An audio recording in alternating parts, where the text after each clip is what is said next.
अस्सलाम वालेकुम dear students. बेटे जैसे आपको याद है कल के लेक्चर में हमने बेटा दो इंपॉर्टेंट एक्सप्रेशंस पढ़े, जिसमें एक है बेटा Q is equal to M S del T. बेटा ये वो एक्सप्रेशन है जो कब लगता है, जब टेम्परेचर में चेंज आएगी। और बेटा दूसरा expression Q is equal to M L. L के फिर मैंने दो बेटा यहां पे बता दिए टाइप्स होते हैं। L that's latent heat of fusion, latent heat of vaporization. बेटे कल का लेक्चर बिल्कुल मैंने छोटा रखा था सिर्फ इसलिए क्योंकि आपको ये दो इंपॉर्टेंट एक्सप्रेशन समझ में आए कि कौन सा एक्सप्रेशन कब यूज करना है।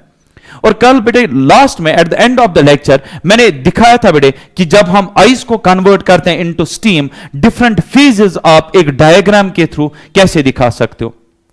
कल के लेक्चर के ऊपर बेस्ड आज की कुछ न्यूमेरिकल्स करेंगे बेटा, जिससे कल का लेक्चर और ये जो न्यूमेरिकल्स है बेटा मिलके एक ऐसा एमलगम बनाएंगे बेटा, कोई भी न्यूमेरिकल ऑन कैलोरीमेट्री हो अभी तक टिल दिस आप ये कह सकते हो बेटे इंपॉर्टेंट जो टॉपिक्स इंक्लूड है या कॉन्सेप्ट्स इंक्लूडेड है, ठीक है, अप टू दिस आप कह सकते हो आपको हर एक न्यूमेरिकल आएगी। तो चलिए बेटा स्टार्ट करते हैं आज की पहली न्यूमेरिकल से, ध्यान से देखिएगा। What the numerical says, how much heat is required to convert 8 grams of ice at minus 15 degree centigrade to steam at 100 degree centigrade।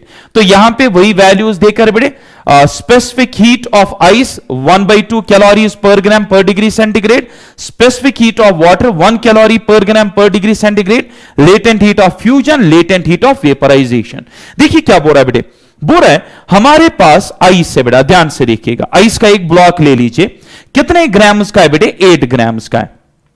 और ये आइस कितने टेम्परेचर पे बेटा, इसका टेम्परेचर है -15 डिग्री सेंटीग्रेड। अब ये क्या चाहता है, ये चाहता है अब इसको कन्वर्ट करे बेटा स्टीम में, और स्टीम का टेम्परेचर कितना हो बेटे, 100 डिग्री सेंटीग्रेड।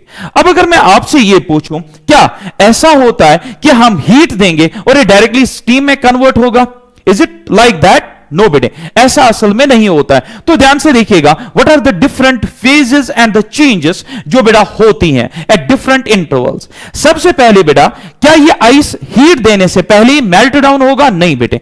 तो सबसे पहले क्या होगा, डेफिनेटली ये आइस जो है बेटा जब तक ना आएगा ice at 0 degree centigrade, melting will not start.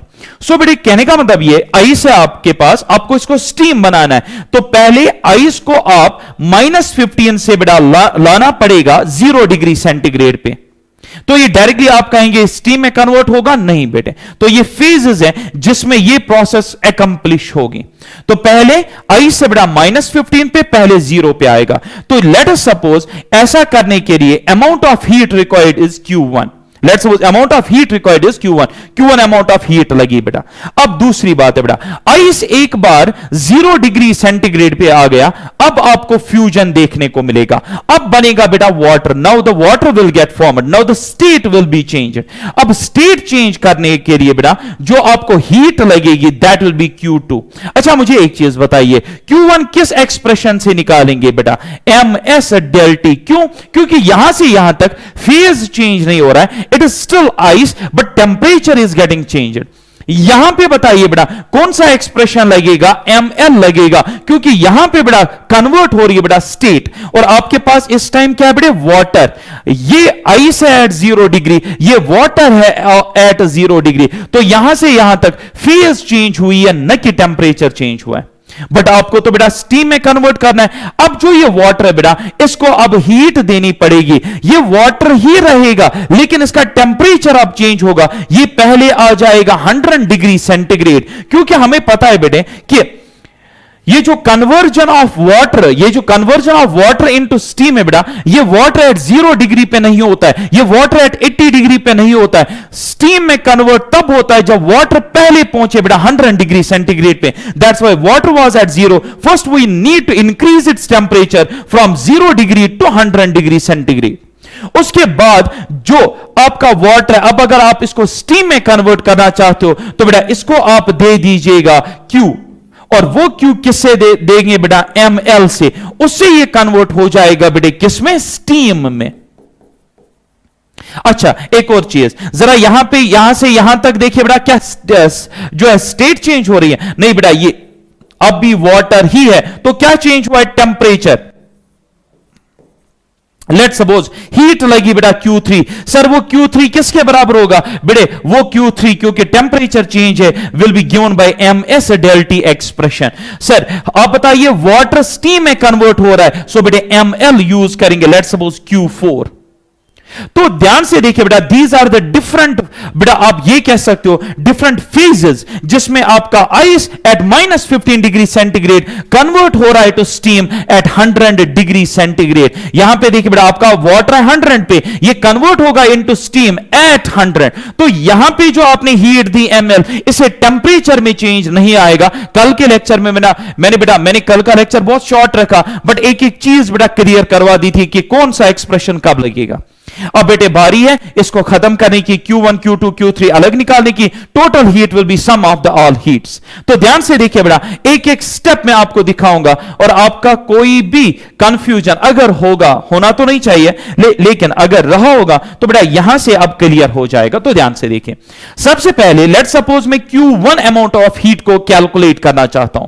Q1 amount of heat क्या लगा, किस में लगा बेटा, आइस को कन्वर्ट करने में, आइस ही, स्टेट चेंज में नहीं, but from -15 degree centigrade to 0 degree. तो मैंने कहा बेटा यूज होगा ms डेल्टी।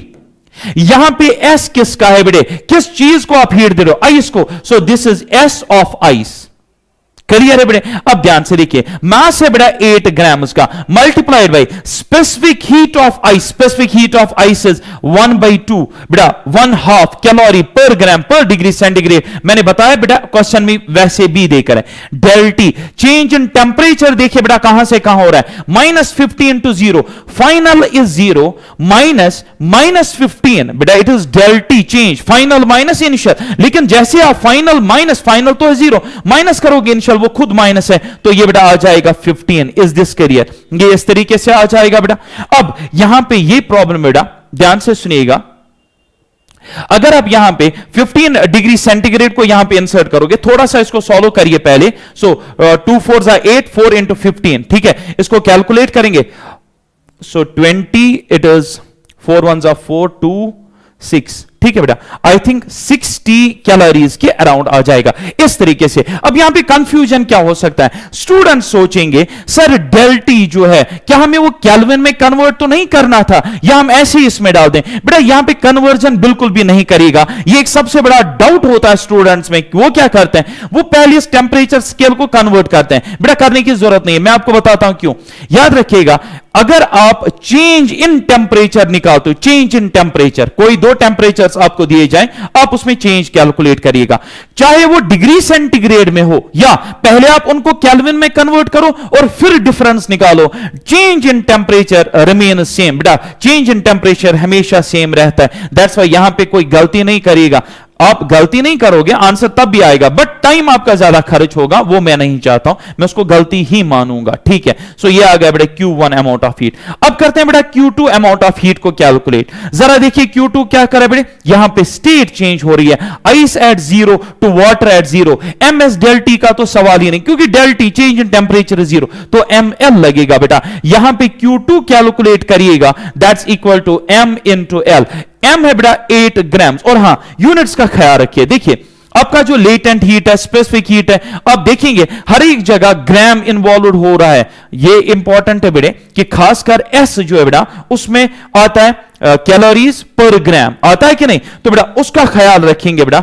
S में कैलोरीज पर ग्राम आता है, तो आपका मास भी ग्राम्स में ही होना चाहिए। In case it in KG, तो इसको ग्राम्स में कन्वर्ट करिए, यूनिट्स में कहीं पे गड़बड़ नहीं होनी चाहिए, ठीक है। एक वाला फॉर्मेट यूज करना है। लेटेंट हीट, लेकिन कौन सा, क्या यहां पे वेपराइजेशन हो रहा है या फ्यूजन हो रहा है, so it is latent heat of fusion. Latent heat of fusion कितना है बेटे, दैट इज 80। कल पढ़ाया था बेटे, latent heat of fusion is 80, so it's 8 into 80, ठीक है बेटा, 640 आई थिंक कैलोरीज ये आएगा। तो बेटा जब मैं इसको मल्टीप्लाई कर रहा हूं 8 into 80, it come 640 calories around. तो होगा बेटा यहां तक। अब करते हैं बेटा तीसरा फेज हम कैलकुलेट, Q3 कैलकुलेट करेंगे। अब Q3 में क्या हो रहा है, ये वो हीट है बेटा जो वाटर एट 0 डिग्री को कन्वर्ट करा है, वाटर में स्टेट चेंज नहीं हो रहा at 100 degree centigrade, so change in temperature. तो Q3 देंगे बेटा, Q4 जो है बेटे that comes equal to m into LV, that's the latent heat of fusion, so that's 8 into 540, that's 4312. बेटा टेक्निकल इशू होने की वजह से हो सकता है ये दो जो स्टेप्स है मिस हुए हों, so that's why मैं थोड़ा सा रिवाइज करवा दूं. Q3 मैंने निकाला है बेटे, ध्यान से देखिएगा. Q3 इज द हीट जो बेटा लगी हमें वाटर को कन्वर्ट करने में from 0 degree centigrade to water at 100 degree centigrade. तो बेटा मैंने एक्सप्रेशन यूज किया ms del T, ठीक है ना बेटे. अब m मास यहां पे 8 ग्राम है, specific heat of water 1 and del T change in temperature that's 100.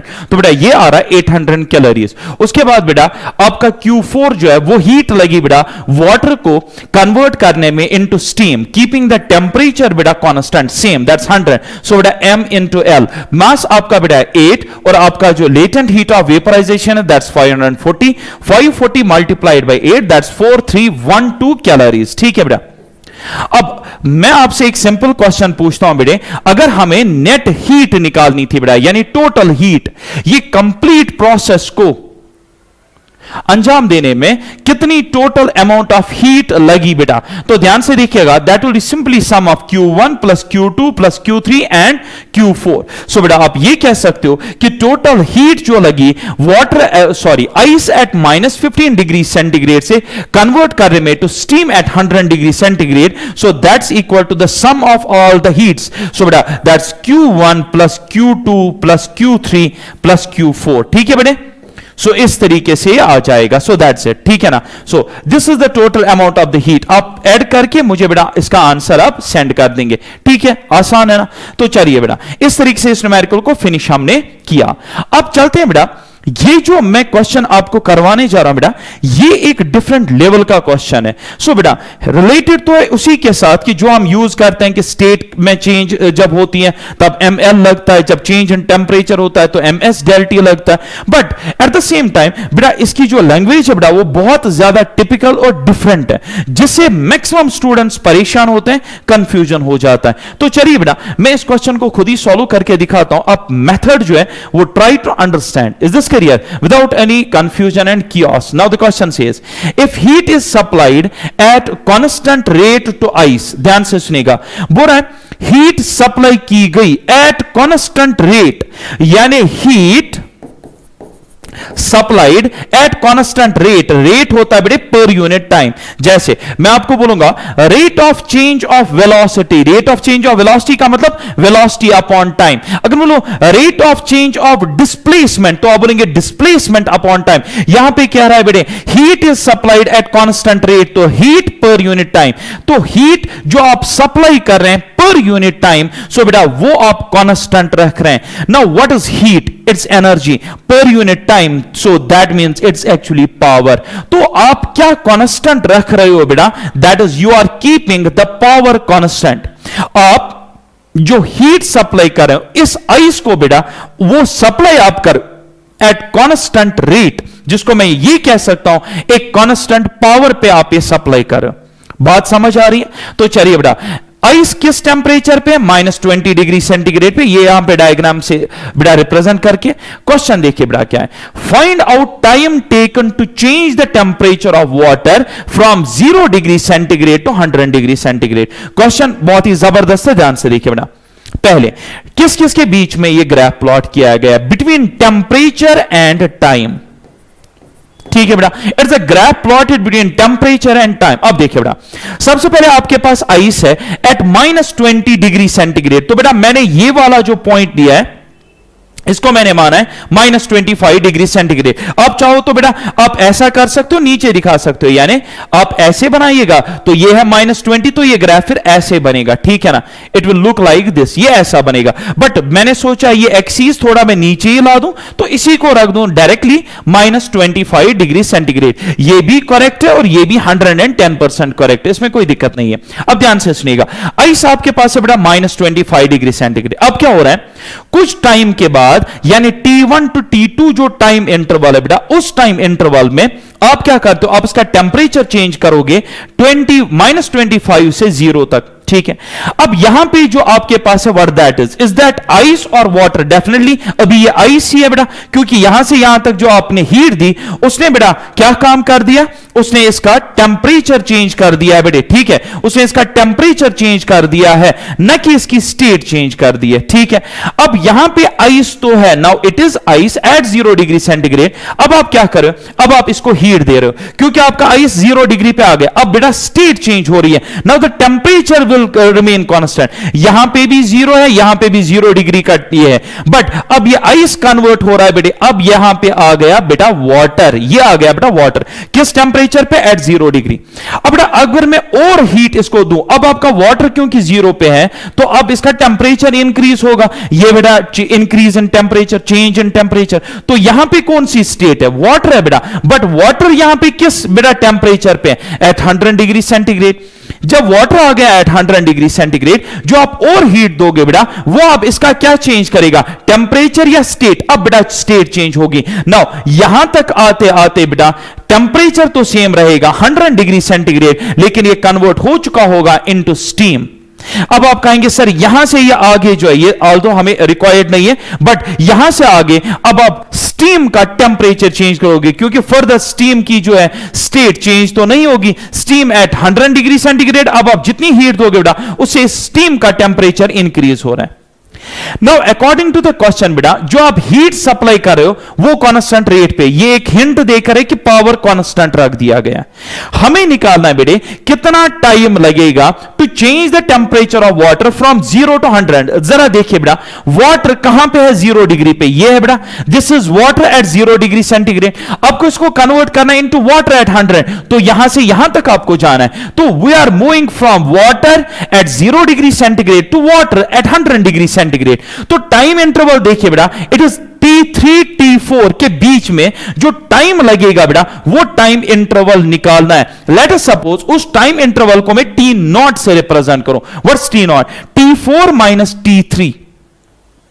वो टाइम जो लगा वाटर को कन्वर्ट होने में from 0 degree centigrade to 100 degree centigrade, बेटा वो टाइम आपको कैलकुलेट करना है। Now how to solve such a numerical? बेटा क्योंकि ये तो टोटली डिफरेंट जो है आपको दिख रही है, बेटा बहुत आसान है, इट्स क्वाइट सिंपल। ध्यान से सुनिएगा बेटा, इस क्वेश्चन को देखिए, इस डायग्राम को देखिए, आपको एक टाइम इंटरवल बेटा पैरेलल में देखकर है, ध्यान से देखिए, निकालना आपको T3 to T4 है ना, जिसको मैंने T0 रखा, ये निकालना है। अब देखिए T2 to T3 आपको टाइम इंटरवल देकर है बेटा 8 मिनट्स का, यानी एक टाइम इंटरवल निकालना है, एक टाइम इंटरवल वहीं से देकर है। यानी जब भी ऐसा क्वेश्चन पूछेगा तो डेफिनेटली एक टाइम इंटरवल वहां से देकर होगा। तो इस डायग्राम को अच्छे से देख लीजिए बेटा, ये टाइम कहां से कहां तक लगा बेटे?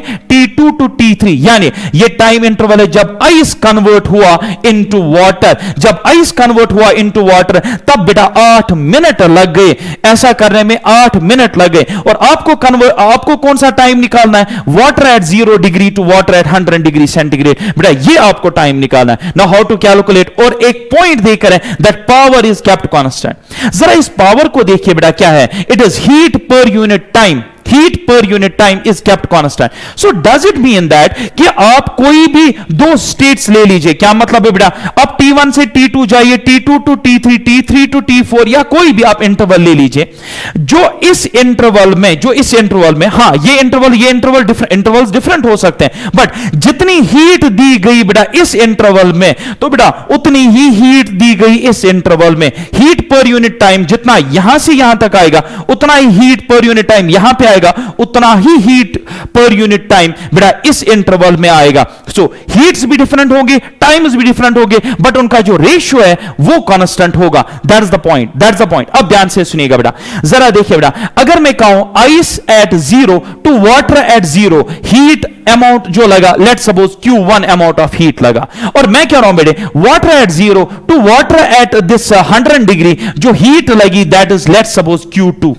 सो मुझे बताइए बेटा, क्या मैं ऐसा नहीं लिखता हूं Q1 हीट डिवाइडेड बाय कितने टाइम को आपने ये हीट जो है दे दी बेटा 8 मिनट्स के लिए आपने दे दी will be equal to Q2 amount of heat. ये जो आप हीट दे रहे हो बेटा Q2 अमाउंट ऑफ हीट कितने टाइम के लिए दे रहे हो बेटा T0 सेकंड्स के लिए दे रहे हो, T0 रादर मिनट्स के लिए दे रहे हो। इट्स T0 क्योंकि 8 मिनट्स है तो बेटा ये मैंने बीच में इक्वालिटी क्यों लगा दी बेटा, ट्राई टू अंडरस्टैंड। क्योंकि इसने कहा था हीट पर यूनिट टाइम यानी रेट ऑफ सप्लाइंग हीट जो बेटा इसने कहा था वो कांस्टेंट है, रेट ऑफ सप्लाइंग हीट जो बेटा इसने कांस्टेंट कर दी थी, दैट्स व्हाई मैंने बेटा बीच में इक्वालिटी डाल दी। तो आपके अब यहां पे समझिए बेटा यहां से यहां तक जो हीट लगी और यहां से यहां तक जो हीट लगी क्या मैंने कहा वो हीट्स बराबर है? नहीं बेटे।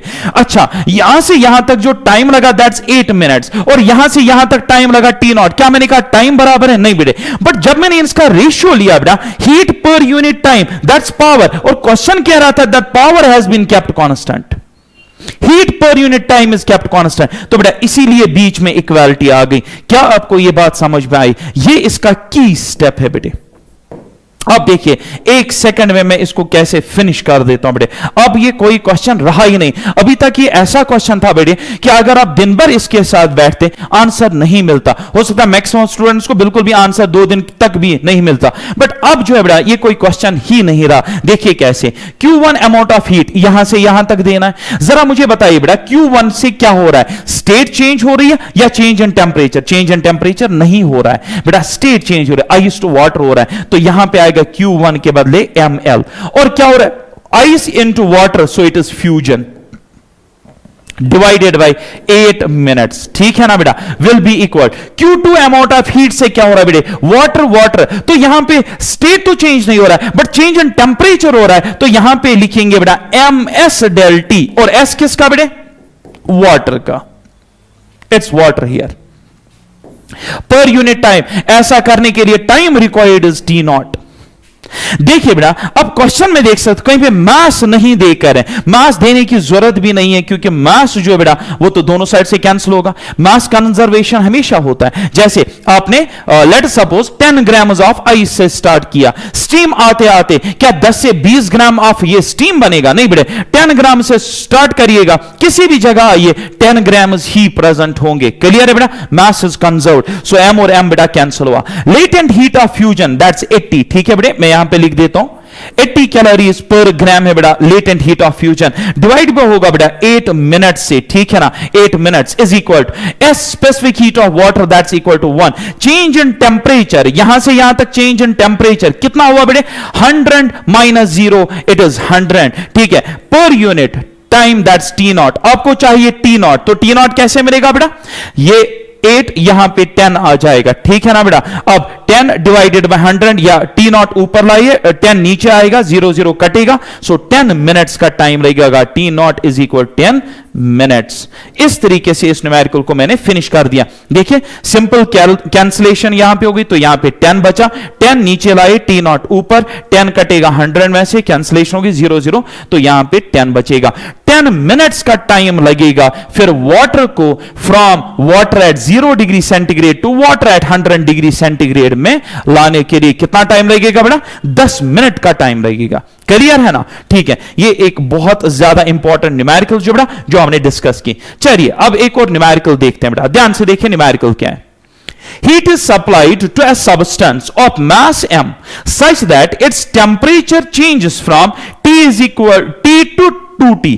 तो यहां पे एक जो है आप क्या कर रहे हो? हीट सप्लाई कर रहे हो किसी सब्सटेंस को। ये नहीं देकर है आइस है क्या है, कोई भी सब्सटेंस हो सकती है, और उसका टेम्परेचर चेंज हो रहा है फ्रॉम T to 2T।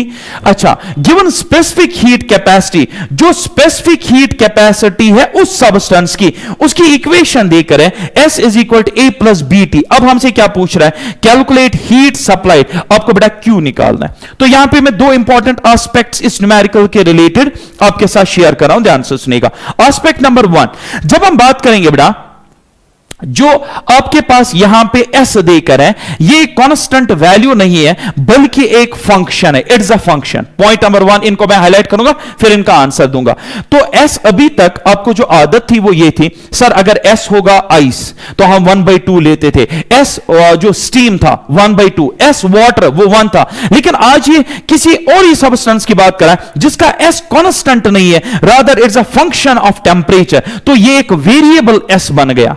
ये इसमें एक प्रॉब्लम है बेटा, क्लियर है। दूसरी बड़ी बात बेटा, heat supply to a substance of mass m such that its temperature changes from, तो बेटा ध्यान से देखिए, क्या यहां पे इसकी स्टेट चेंज हो रही है या टेंपरेचर चेंज हो रहा है? टेंपरेचर चेंज हो रहा है। नेचुरल सी बात है बेटा, जब भी टेंपरेचर चेंज होता है, तो मैंने आपसे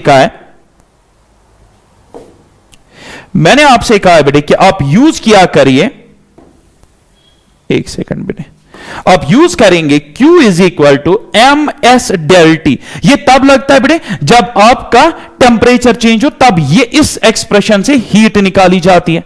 लेकिन अब याद रखिए बेटा, ये भी तब लगता है, एक तो टेंपरेचर चेंज के टाइम लगता है और वो भी तब जब S कांस्टेंट होगा, when S is constant. But हमारा क्वेश्चन क्या है बेटे, इसमें जो S है बेटा वो कांस्टेंट नहीं है, that's variable. Now in case S is variable, किस तरीके से हम बेटा निकालेंगे Q? तो बहुत आसान है बेटे, याद रखेंगे integral of M S del T या डी टी आप लिख सकते हो, फ्रॉम T1 टू T2। सो ये बेटा असल में JEE आई थिंक 2017 और 18 में ये पूछा गया था, ठीक है। वहां पे क्या देकर था बेटे, जो S देकर था वो कांस्टेंट नहीं था, rather it was the function of the temperature. और उसने पूछा था बताइए हीट किसके बराबर है। नाउ आपने सर से पढ़ा होगा, कहीं से भी पढ़ा होगा कि जब टेंपरेचर में चेंज होता है तो Q is equal to M S del T. लेकिन बेटा ये एक्सप्रेशन इस फॉर्म में नहीं लगेगा, ये इस फॉर्म में इस टाइम लगेगा, क्योंकि S आपका इस टाइम बेटा कांस्टेंट नहीं है, रादर इज अ फंक्शन।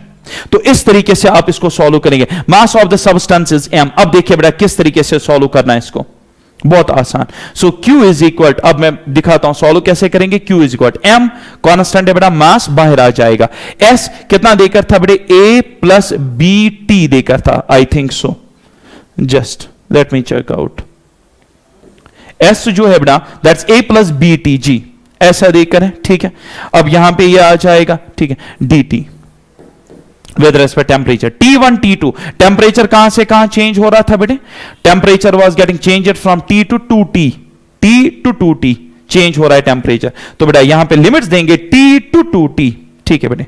तो temperature changes from T to 2T। अब देखिए बेटा कितना आसान हो गया, अब ये इंटीग्रेशन का क्वेश्चन बन गया। मैं आप लोगों को यहां पे खुद ही ये सॉल्व करके दूंगा, ध्यान से देखिए। m है बेटा, इंटीग्रल अलग अलग से, लेकिन ब्रैकेट्स के अंदर, क्योंकि m कंप्लीट जितना भी अंदर है उसको मल्टीप्लीकेशन फॉर्म में। तो इंटीग्रल ऑफ a dt इसको अलग से बेटा अपना मिलेगा और लिमिट जाएगा T टू 2T, ठीक है बेटा।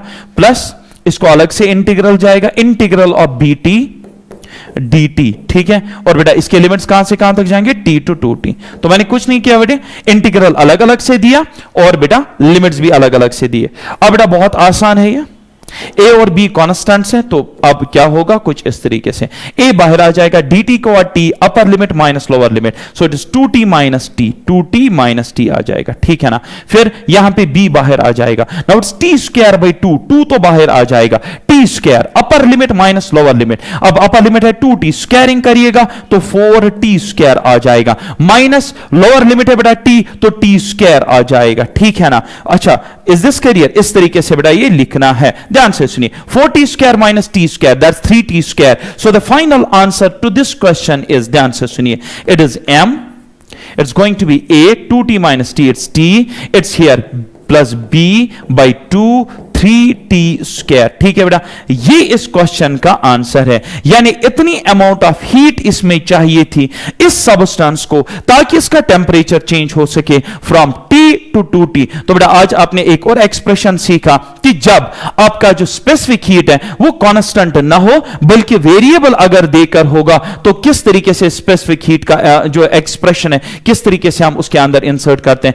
किस तरीके से हीट कैलकुलेट करते हैं। सो होप बेटा आज के जो ये इंपॉर्टेंट क्वेश्चन जितने मैंने डिस्कस किए आज बेटा वो सब आपको अच्छे से समझ में आए होंगे। कल बेटा याद रखिएगा कैलोरी मीटर हमें कल पढ़ना है, कैलोरी मीटर, और देखेंगे बेटा उसके इर्द गिर्द वो सिंपली बेटा वो थ्योरेटिकल नहीं है, दैट्स न्यूमेरिकल बेस्ड। तो चलिए बेटा मिलते हैं कल के लेक्चर में, ठीक है। थैंक्स बेटा।